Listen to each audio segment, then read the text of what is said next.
Good afternoon दोस्तों। तो चलिए कंटिन्यू करते हैं हिंदी साहित्य के प्रश्न उत्तर।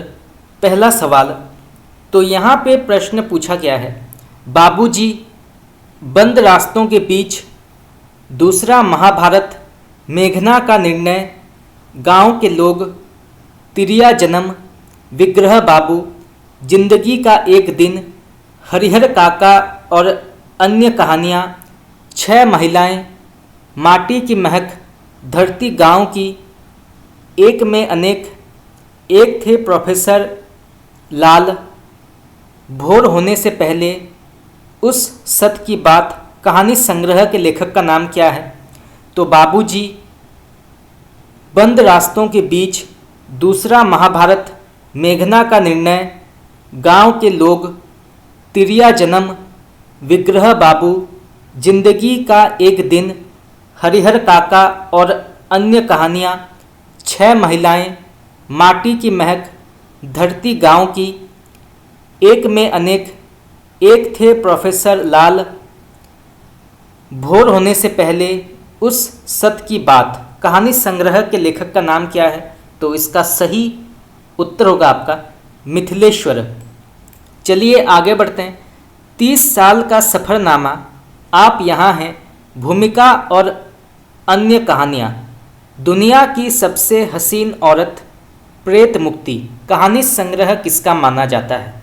तो 30 साल का सफ़रनामा, आप यहाँ हैं, भूमिका और अन्य कहानियाँ, दुनिया की सबसे हसीन औरत, प्रेत मुक्ति।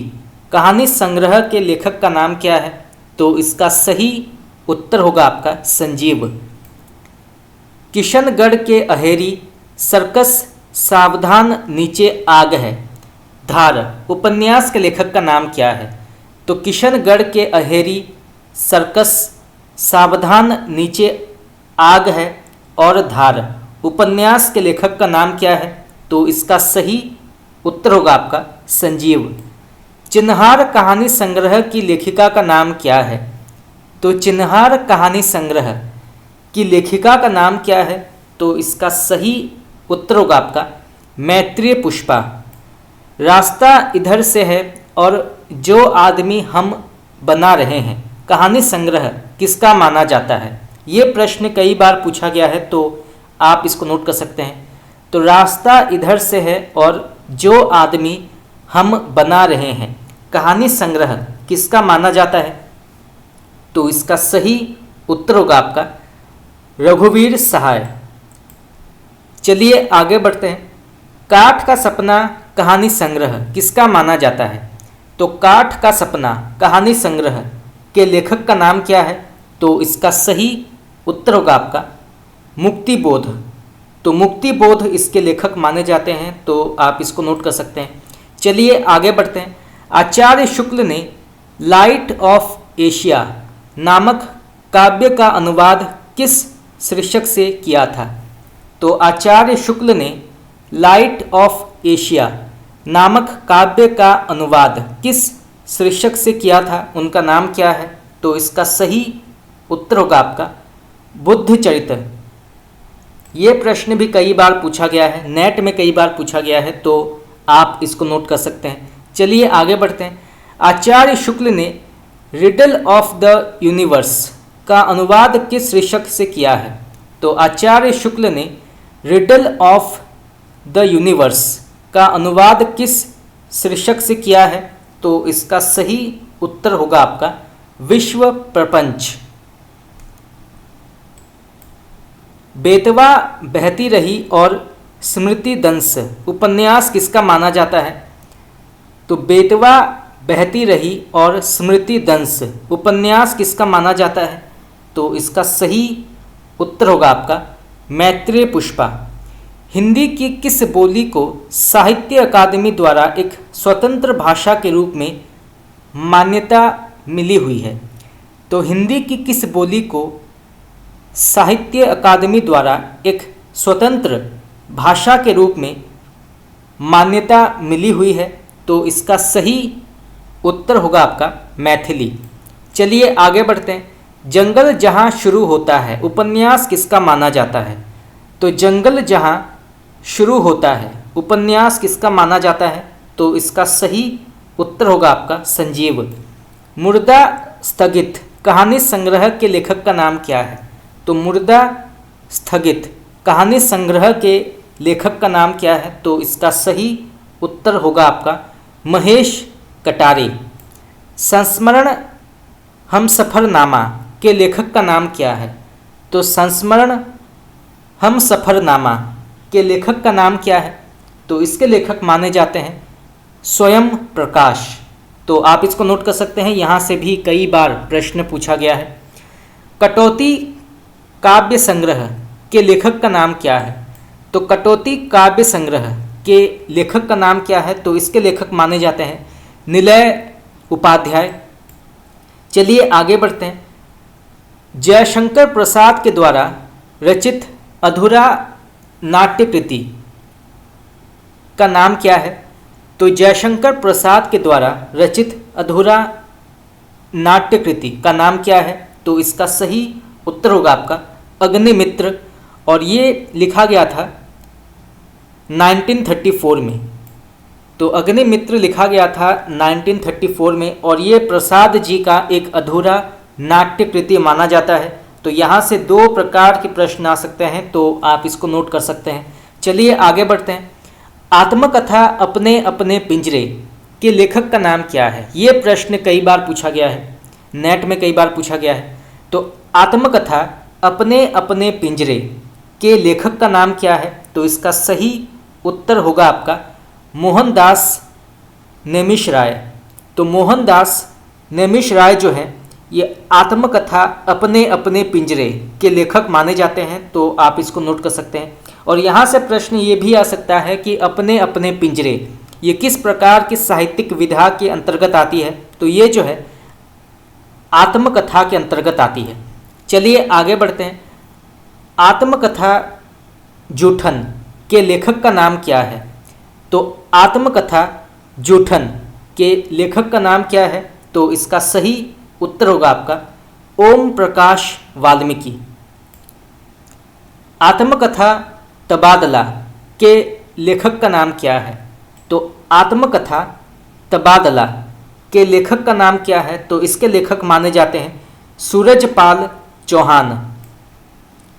नवजीवन या प्रेम लहरी उपन्यास के लेखक का नाम क्या है? तो नवजीवन या प्रेम लहरी उपन्यास के लेखक का नाम क्या है? तो इसके लेखक माने जाते हैं राधिका रमण प्रसाद सिंह। ध्रुत रसिकलाल और स्वतंत्र रमा और परतंत्र लक्ष्मी उपन्यास के लेखक का नाम क्या है? तो ध्रुत रसिकलाल और स्वतंत्र रमा और परतंत्र लक्ष्मी उपन्यास के लेखक का नाम क्या है? तो इसका सही उत्तर होगा आपका मेहता लज्जा राम शर्मा। खास करके स्वतंत्र रमा और परतंत्र लक्ष्मी ये कई बार पूछा गया है कि इस उपन्यास के लेखक का नाम क्या है? तो इसके लेखक माने जाते हैं मेहता लज्जा राम शर्मा। चलिए आगे बढ़ते हैं। त्रिवेणी व सौभाग्य श्रेणी उपन्यास के लेखक का नाम क्या है? तो त्रिवेणी व सौभाग्य श्रेणी उपन्यास के लेखक का नाम क्या है? तो इसका सही उत्तर होगा आपका किशोरी लाल गोस्वामी। चलिए आगे बढ़ते हैं। इतिहास तिमिरानाशक के लेखक का नाम क्या है? तो इतिहास तिमिरानाशक के लेखक का नाम क्या है? तो इसके लेखक माने जाते हैं राजा शिव प्रसाद सितारे हिंद। कुसुम कुमारी उपन्यास के लेखक का नाम क्या है? ये प्रश्न आपका नेट में पूछा गया है। तो कुसुम कुमारी उपन्यास के लेखक का नाम क्या है या इसके रचनाकार का नाम क्या है? तो इसका सही उत्तर होगा आपका देवकी नंदन खत्री। चलिए आगे बढ़ते हैं। भारतेंदु काल में साहित्य का केंद्र क्या था? तो भारतेंदु काल में साहित्य का केंद्र क्या था? ये था काशी। भारतेंदु काल के किस कवि ने श्री ललित रामायण की रचना की थी?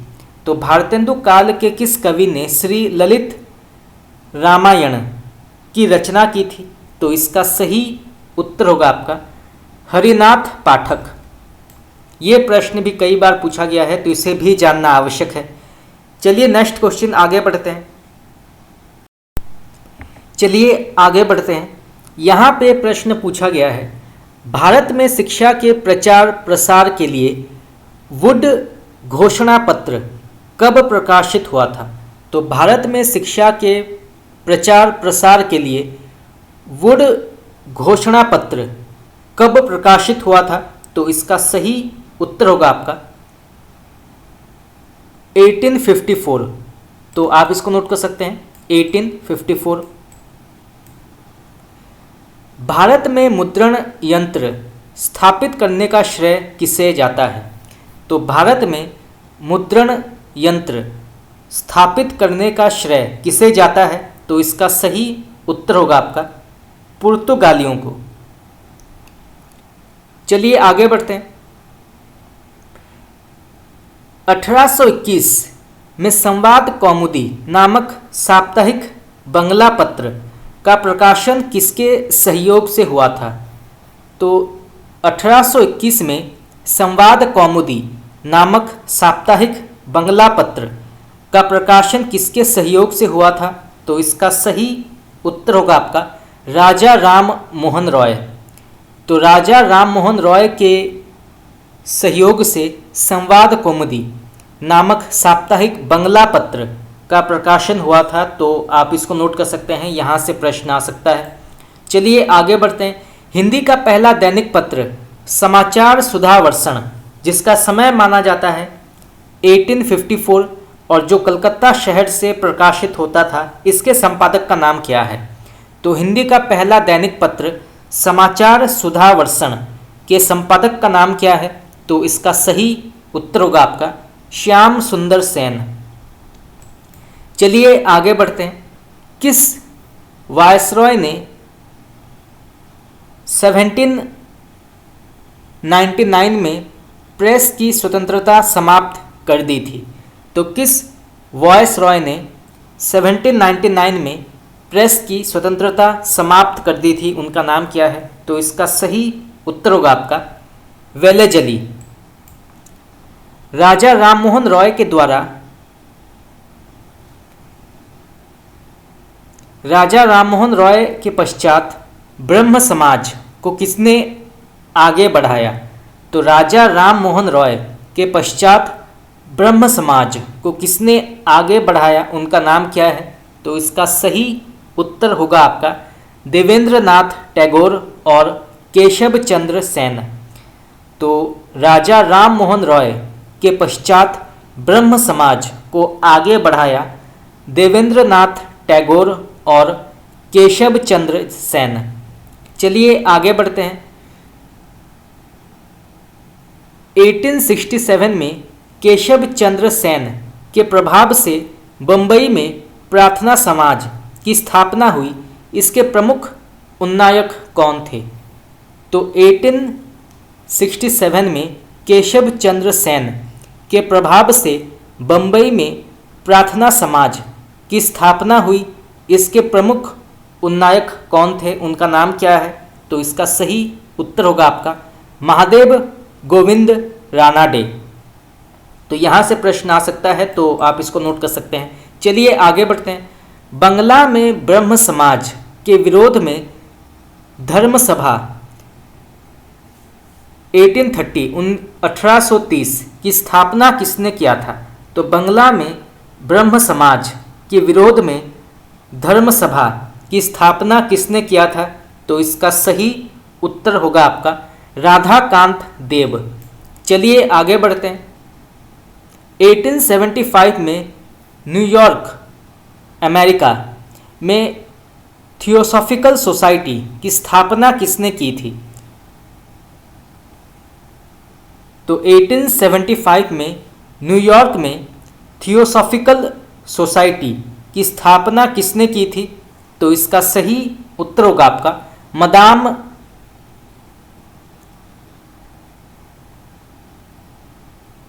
ब्लावस्तु और ओलकाट। तो आप इसको नोट कर सकते हैं, यहाँ से प्रश्न आ सकता है। चलिए आगे बढ़ते हैं। थियोसॉफिकल सोसाइटी की भारत में शाखा कब और कहाँ खोली गई? तो थियोसॉफिकल सोसाइटी की भारत में शाखा कब और कहाँ खोली गई थी? तो इसका सही उत्तर होगा आपका 1882 में अडयार मद्रास में। तो 1882 में थियोसॉफिकल सोसाइटी की भारत में शाखा खोली गई थी, तो आप इसको नोट कर सकते हैं। चलिए आगे बढ़ते हैं।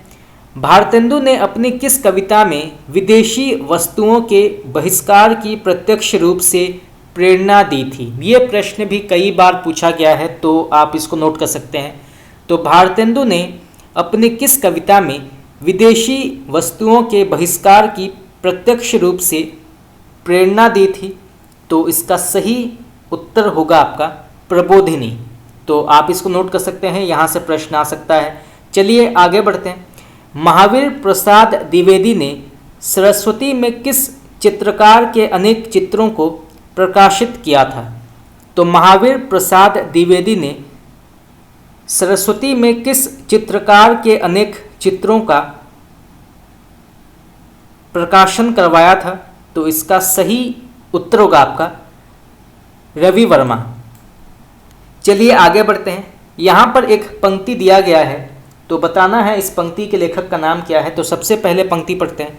कौन करे जो नहीं कसकत, सुनी विपत्ति बाल विधवन की। तो इस पंक्ति के लेखक का नाम क्या है? तो कौन करे जो नहीं कसकत, सुनी विपत्ति बाल विधिवन की। तो इस प्रसिद्ध पंक्ति के लेखक का नाम क्या है? तो इसका सही उत्तर होगा आपका प्रताप नारायण मिश्र। चलिए आगे बढ़ते हैं। रहस्य कथा नूतन ब्रह्मचारी और 100 अजान एक सुजान नामक सामाजिक उपन्यासों के लेखक का नाम क्या है?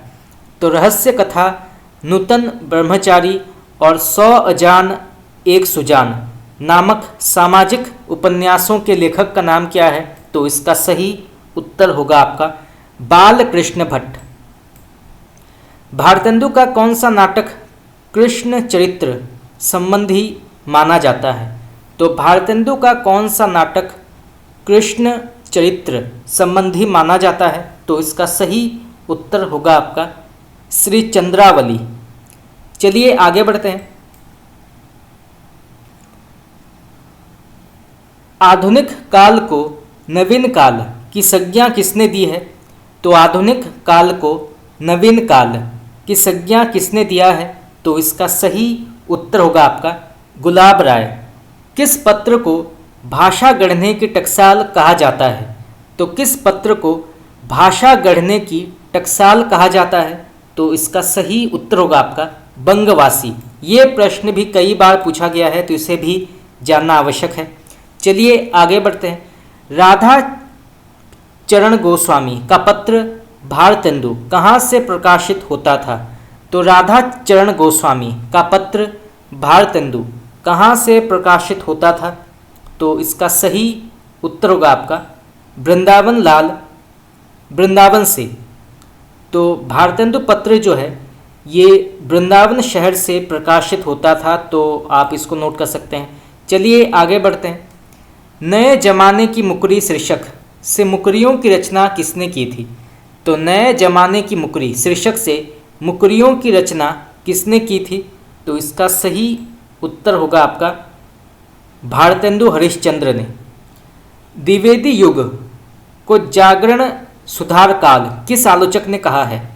तो द्विवेदी युग को जागरण सुधार काल किस आलोचक ने कहा है? तो इसका सही उत्तर होगा आपका डॉक्टर नगेंद्र। चलिए आगे बढ़ते हैं। एक वर्ष तक अर्थात 1900 में सरस्वती के संपादक मंडल में कौन कौन सम्मिलित थे? तो एक वर्ष तक अर्थात 1900 में सरस्वती के संपादक मंडल में कौन कौन सम्मिलित थे? तो सबसे पहले आते हैं श्याम सुंदर दास, राधा कृष्ण दास, जगन्नाथ दास, कार्तिक प्रसाद और किशोरी लाल गोस्वामी। तो श्याम सुंदर दास, राधा कृष्ण दास, जगन्नाथ दास, कार्तिक प्रसाद और किशोरी लाल गोस्वामी, ये जो हैं ये सरस्वती के संपादक मंडल के अंतर्गत आते हैं, तो आप इसको नोट कर सकते हैं। चलिए आगे बढ़ते हैं। 1901 में सरस्वती का संपादन किसने संभाला था? तो 1901 में सरस्वती का संपादन किसने संभाला था? तो इसका सही उत्तर होगा आपका श्याम सुंदर दास। तो आप इसको नोट कर सकते हैं, यहाँ से प्रश्न आ सकता है। चलिए आगे बढ़ते हैं। द्विवेदी काल के किस कवि ने धाराधर धावन शीर्षक से कालिदास के मेघदूत का पद्यबद्ध अनुवाद किया है? तो द्विवेदी काल के किस कवि ने धाराधर धावन शीर्षक से कालिदास के मेघदूत का पद्यबद्ध अनुवाद किया है? उनका नाम क्या है? तो इसका सही उत्तर होगा आपका राय देवी प्रसाद पुण्य। तो आप इसको नोट कर सकते हैं, यहाँ से प्रश्न आ सकता है। चलिए आगे बढ़ते हैं। यहाँ पे प्रश्न पूछा गया है, हृदय का मधुर भार किसका काव्य संग्रह माना जाता है? तो हृदय का मधुर भार किसका काव्य संग्रह माना जाता है? तो इसका सही उत्तर होगा आपका आचार्य शुक्ल। भारतेंदु हरिश्चंद्र को भारतेंदु उपाधि कब दी गई? तो भारतेंदु हरिश्चंद्र को भारतेंदु उपाधि कब दी गई थी? तो ये दी गई थी 1880 में, 1880। तो आप इसको नोट कर सकते हैं। किस आलोचक ने भारतेंदु काल को पुनः जागरण काल, द्विवेदी काल को जागरण सुधार काल कहा है? तो किस आलोचक ने भारतेंदु काल को पुनः जागरण काल, द्विवेदी काल को जागरण सुधार काल नाम दिया है? तो इसका सही उत्तर होगा आपका डॉक्टर नगेंद्र। उत्तर प्रदेश से निकलने वाला पहला समाचार पत्र का नाम क्या है? तो उत्तर प्रदेश से निकलने वाला पहला समाचार पत्र का नाम क्या है? तो इसका सही उत्तर होगा आपका बनारस अखबार। चलिए आगे बढ़ते हैं। यहाँ पर एक कथन दिया गया है, तो बताना है इस कथन के लेखक का नाम क्या है। बहुत ही प्रसिद्ध कथन है। तो सबसे पहले कथन पढ़ते हैं। गुप्त जी वास्तव में सामंजस्यवादी कवि हैं, प्रतिक्रिया का प्रदर्शन करने वाले अथवा मंद में झूमने वाले कवि नहीं। सब प्रकार की उच्चता से प्रभावित होने वाला हृदय उन्हें प्राप्त है। प्राचीन के प्रति पूज्य भाव और नवीन के प्रति उत्साह दोनों इनमें हैं। तो इस कथन के लेखक का नाम क्या है? तो फिर से पढ़ते हैं। गुप्त जी वास्तव में सामंजस्यवादी कवि हैं, प्रतिक्रिया का प्रदर्शन करने वाले अथवा मंद में झूमने वाले कवि नहीं। सब प्रकार की उच्चता से प्रभावित होने वाला हृदय उन्हें प्राप्त है। प्राचीन के प्रति पूज्य भाव और नवीन के प्रति उत्साह दोनों इनमें हैं। तो इस प्रसिद्ध कथन के लेखक का नाम क्या है? तो इसका सही उत्तर होगा आपका आचार्य शुक्ल। तो आप इसको नोट कर सकते हैं, यहाँ से प्रश्न आ सकता है। चलिए आगे बढ़ते हैं। माइकल मधुसूदन दत्त की कृतियों का अनुवाद मधुप उपनाम से किसने किया था? तो माइकल मधुसूदन दत्त की कृतियों का अनुवाद मधुप उपनाम से किसने किया था? तो इसका सही उत्तर होगा आपका गुप्त जी। चलिए आगे बढ़ते हैं। यहाँ पर एक पंक्ति दिया गया है, तो बताना है इस पंक्ति के लेखक का नाम क्या है। तो सबसे पहले पंक्ति पढ़ते हैं। लिखो न करो लेखनी बंद, श्रीधर सम सब कवि स्वच्छंद। तो ये पंक्ति किसकी मानी जाती है? तो लिखो न करो लेखनी बंद, श्रीधर सम सब कवि स्वच्छंद पंक्ति किसकी मानी जाती है? तो इसका सही उत्तर होगा आपका श्रीधर पाठक। तो आप इसको नोट कर सकते हैं। चलिए आगे बढ़ते हैं। महावीर प्रसाद द्विवेदी ने सरस्वती का संपादन कब से कब तक किया था? ये प्रश्न कई बार पूछा गया है, तो इसे जानना आवश्यक है। तो महावीर प्रसाद द्विवेदी ने सरस्वती का संपादन कब से कब तक किया था? तो इसका सही उत्तर होगा आपका 1903 से 1920 तक।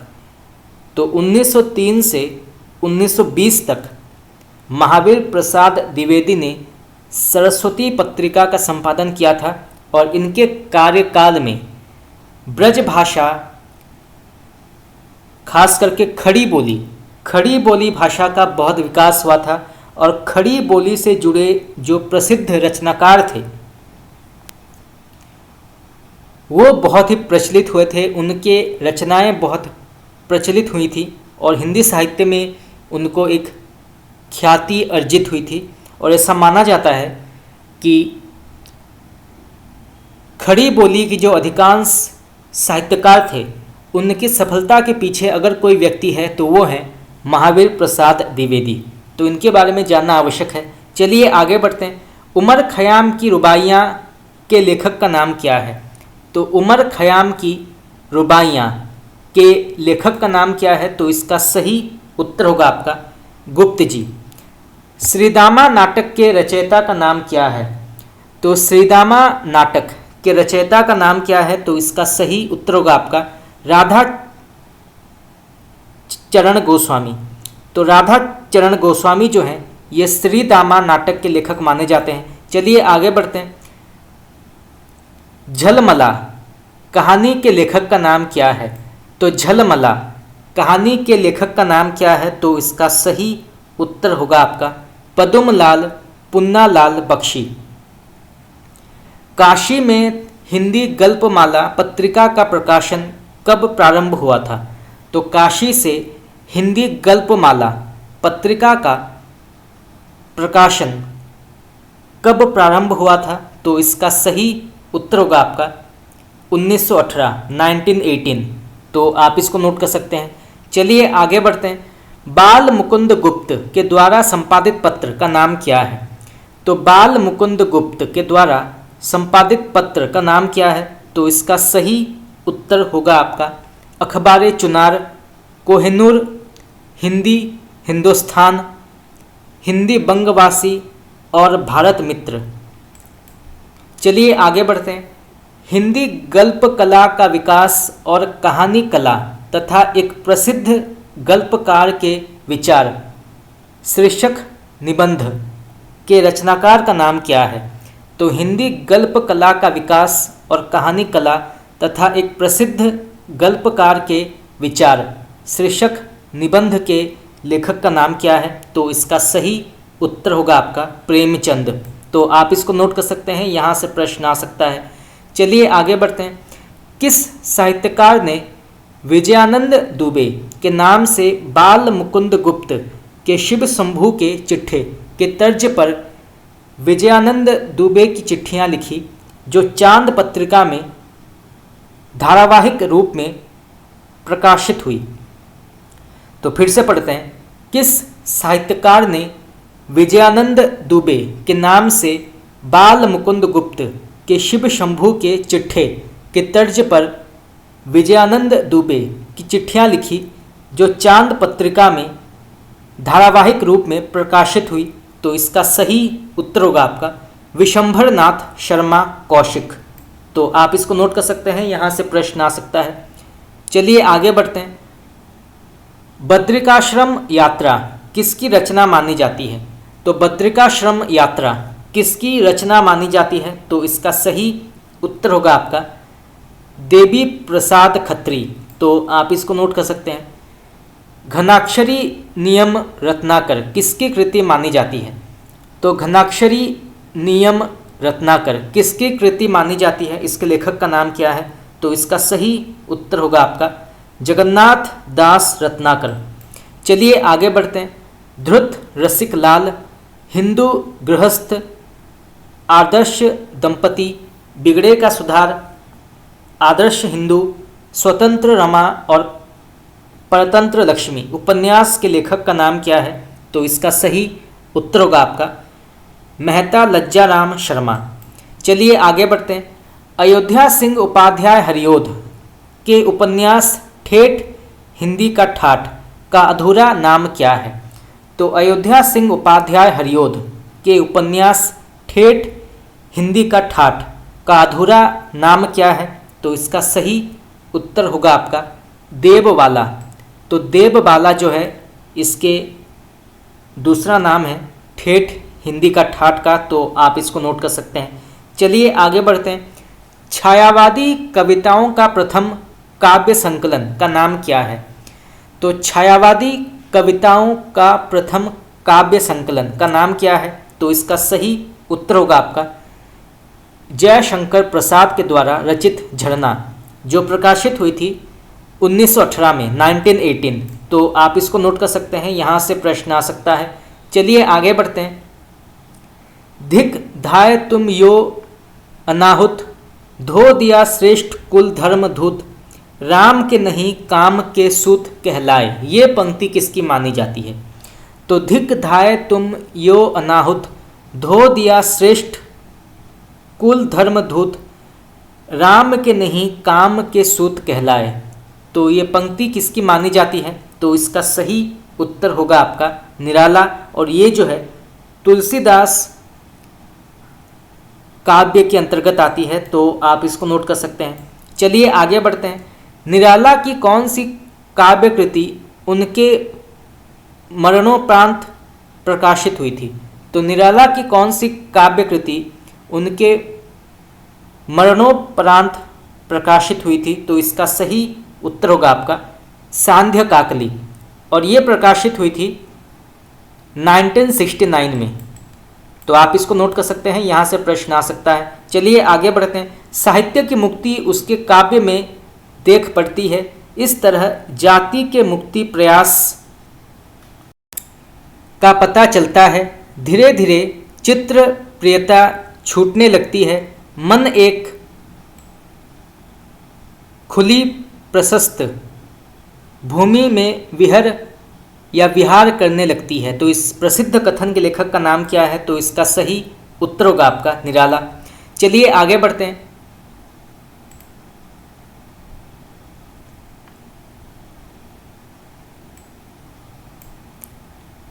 तो यहाँ पर भी एक कथन दिया गया है, तो बताना है इस प्रसिद्ध कथन के लेखक का नाम क्या है।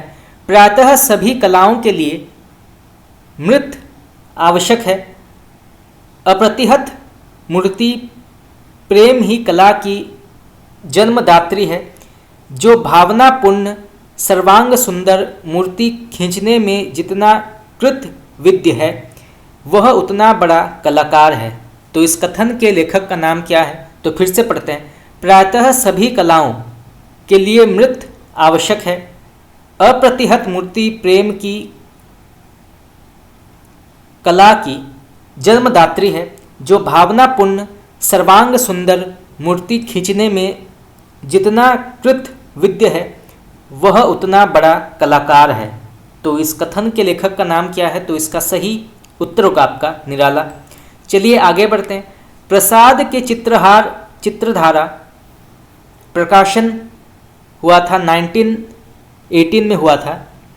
इसमें कितने ग्रंथ संकलित हैं? तो प्रसाद के चित्रधार, जिसका प्रकाशन समय माना जाता है 1918 में हुआ था, में इसमें कितने ग्रंथ संकलित हैं?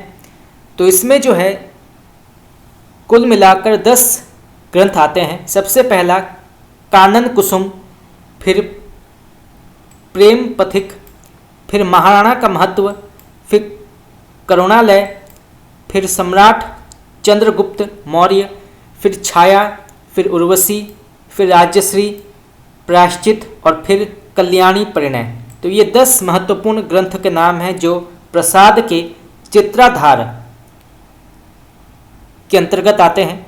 सबसे पहले कानन कुसुम, फिर प्रेम पथिक, फिर महाराणा का महत्व, फिर करुणालय, फिर सम्राट चंद्रगुप्त मौर्य, छाया, उर्वशी, राज्यश्री, प्रायश्चित और कल्याणी परिणय। चलिए आगे बढ़ते हैं। किसने उपन्यास विधा की उपयोगिता पर प्रश्न चिन्ह लगाते हुए हिंदी का हानिकार साहित्य शीर्षक विस्तृत लेख लिखा था? तो किसने उपन्यास विधा की उपयोगिता पर प्रश्न चिन्ह लगाते हुए हिंदी का हानिकार साहित्य शीर्षक विस्तृत लेख लिखा था? तो इसका सही उत्तर होगा आपका विष्णु चंद्र शर्मा। तो आप इसको नोट कर सकते हैं, यहाँ से प्रश्न आ सकता है। चलिए आगे बढ़ते हैं। किसने इंदु में प्रकाशित हिंदी साहित्य में डकैती शीर्षक लेख लिखकर विष्णु चंद्र शर्मा द्वारा उपन्यास विधा पर लगाए गए आरोपों का व्यवस्थित ढंग से खंडन किया है? ये प्रश्न भी कई बार पूछा गया है, तो आप इसको नोट कर सकते हैं। तो फिर से पढ़ते हैं। किसने इंदु में प्रकाशित हिंदी साहित्य में डकैती शीर्षक लेख लिखकर विष्णु चंद्र शर्मा के द्वारा उपन्यास विधा पर लगाए गए आरोपों का व्यवस्थित ढंग से खंडन किया है? तो इसका सही उत्तर होगा आपका चंपालाल जौहरी सुधाकर। तो आप इसको नोट कर सकते हैं, यहाँ से प्रश्न आ सकता है। चलिए आगे बढ़ते हैं।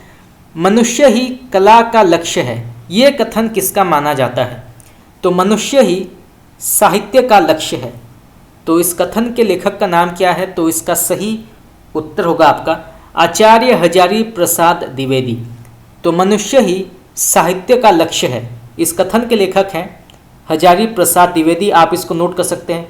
जो छोटे छोटे कथन होते हैं वो ज़्यादातर परीक्षाओं में पूछे जाते हैं, तो इसे जानना आवश्यक है। चलिए आगे बढ़ते हैं।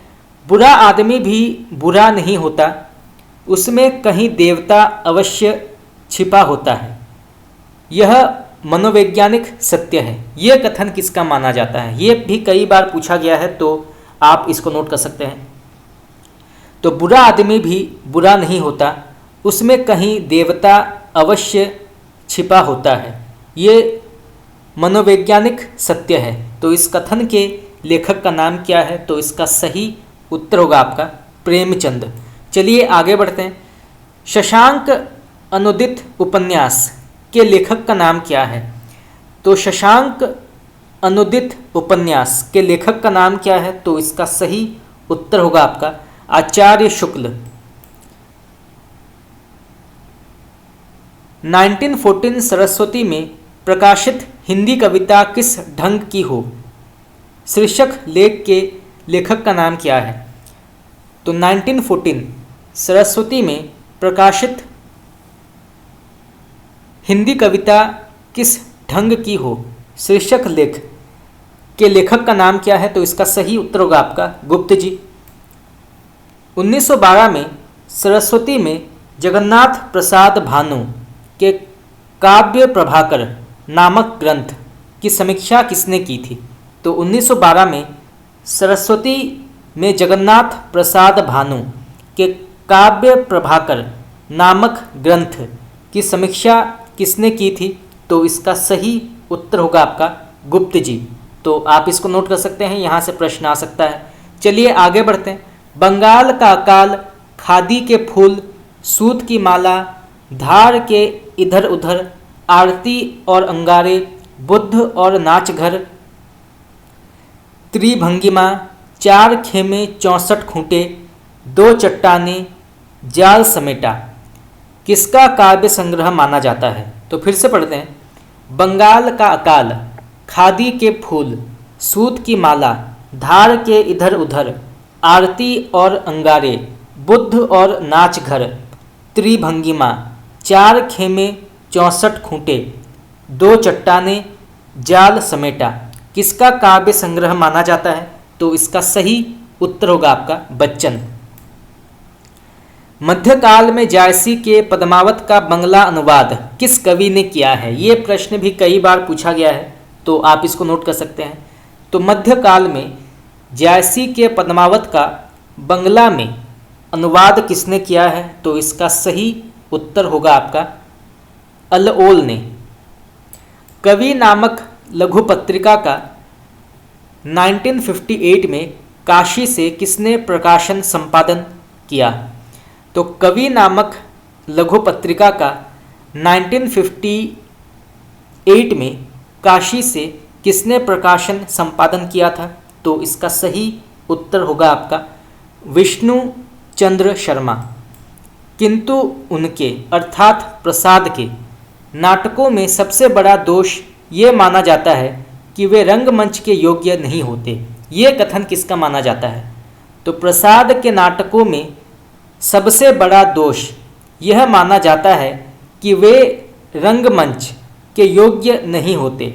तो इस प्रसिद्ध कथन के लेखक का नाम क्या है? तो इसका सही उत्तर होगा आपका श्याम सुंदर दास। तो आप इसको नोट कर सकते हैं, यहाँ से भी प्रश्न आ सकता है। चलिए आगे बढ़ते हैं। माधव शुक्ल और उनके मित्रों की प्रेरणा से श्री रामलीलाव नाटक मंडली 1889 तथा हिंदी नाट्य समिति 1908 की स्थापना कहाँ हुई थी? तो इसका सही उत्तर होगा आपका इलाहाबाद में।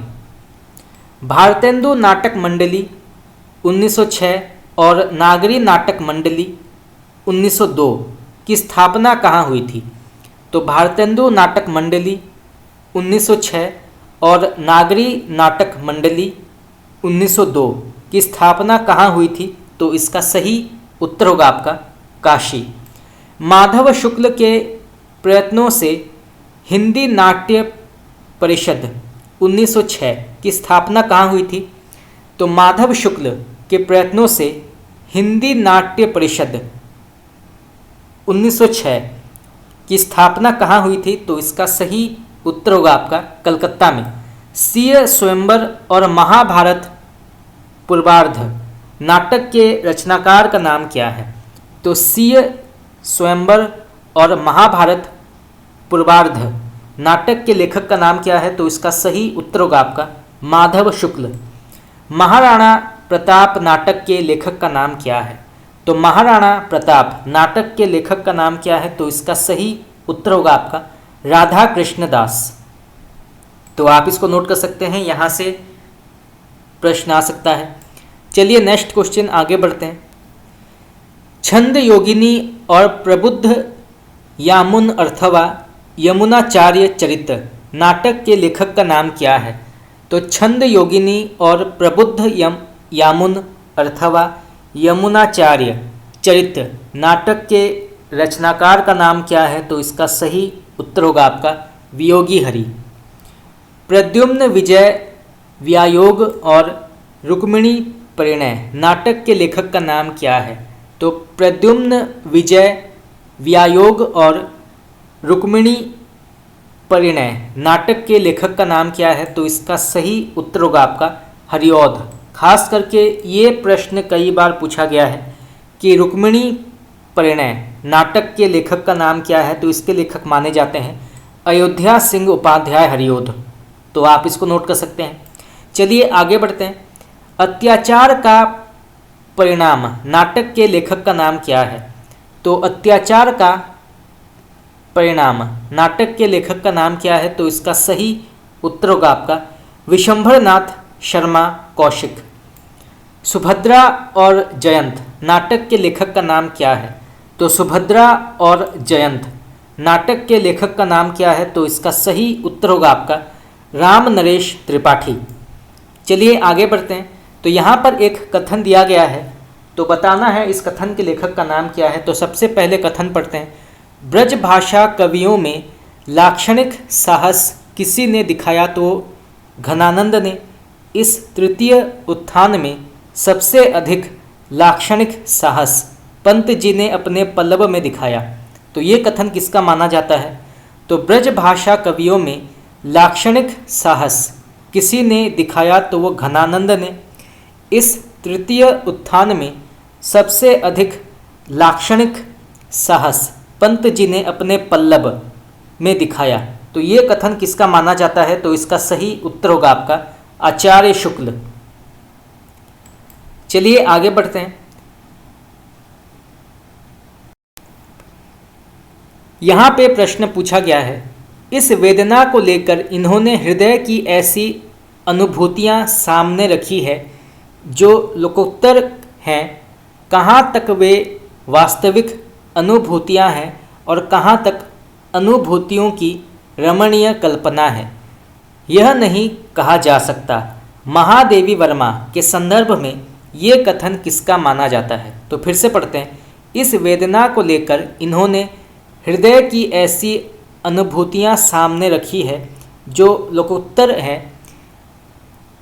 कहाँ तक वे वास्तविक अनुभूतियाँ हैं और कहाँ तक अनुभूतियों की रमणीय कल्पना है, यह नहीं कहा जा सकता।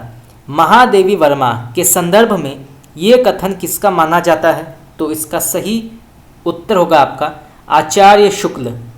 चलिए आगे बढ़ते हैं।